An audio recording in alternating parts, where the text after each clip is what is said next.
लहानशा गावात मोती नावाचा एक कुत्रा राहत होता. तो दिसायला साधा सुद्धा होता, पण त्याच्या डोळ्यात एक वेगळीच चमक होती. गावातले लोक त्याला फारसा महत्त्व देत नसत, कारण त्यांना तो फारसा उपयोगाचा वाटत नसे. मोती मात्र स्वतःच्या क्षमतांवर पूर्ण विश्वास ठेवून एक दिवस काहीतरी मोठं करण्याची स्वप्न बघत असे. गावाच्या शेजारी एक मोठा जंगल होता. गावकरी नेहमी तिथे जनावरांच्या हल्ल्याच्या भीतीने जायला कचरायचे.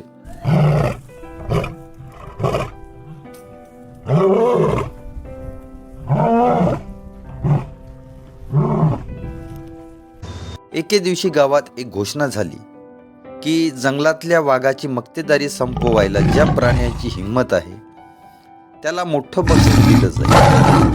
हे ऐकून मोतीच्या मनात ठिणगी पेटली.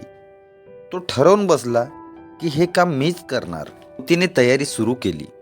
त्याने जंगलात फिरायला सुरुवात केली. जनावरांच्या वासावरून त्याने हालचाल समजून घेतल्या. त्याच्यावर हसणारे गावकरी आता म्हणू लागले, कुत्रा आणि वाघाला हरवणार, हे अशक्य आहे. पण मोती त्यांच्या बोलण्याकडे दुर्लक्ष करून आपल्या मार्गावर टिकून राहिला. एके दिवशी मोतीला जंगलात वाघाचा सामना झाला. वाघ प्रचंड रागात होता. मोतीला त्यांच्याशी लढणे सोपे नव्हते, पण त्याने लढाईची सुरुवात केली. तो वाघाला थेट भिडला नाही, पण वेगाने हालचाली करून त्याला थकवू लागला. मोतीच्या जिद्दीमुळे वाघाने शेवटी जंगल सोडले. मोतीने वाघाला जंगलातून पळवून लावले होते.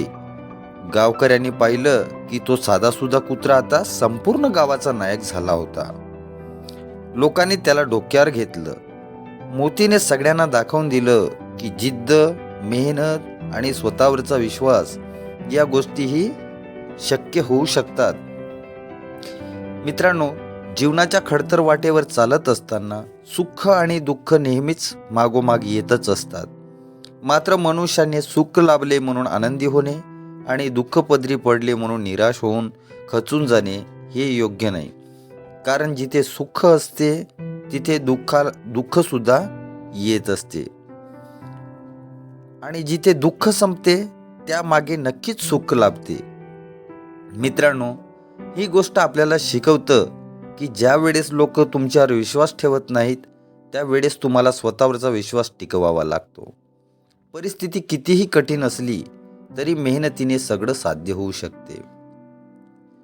मित्रांनो, जर तुम्हाला ही गोष्ट आवडली असेल तर लाईक करायला विसरू नका आणि आमच्या चॅनलला सबस्क्राईब करा, जेणेकरून तुम्हाला अशाच पद्धतीचे नवनवीन व्हिडिओज पाहायला मिळतील. धन्यवाद.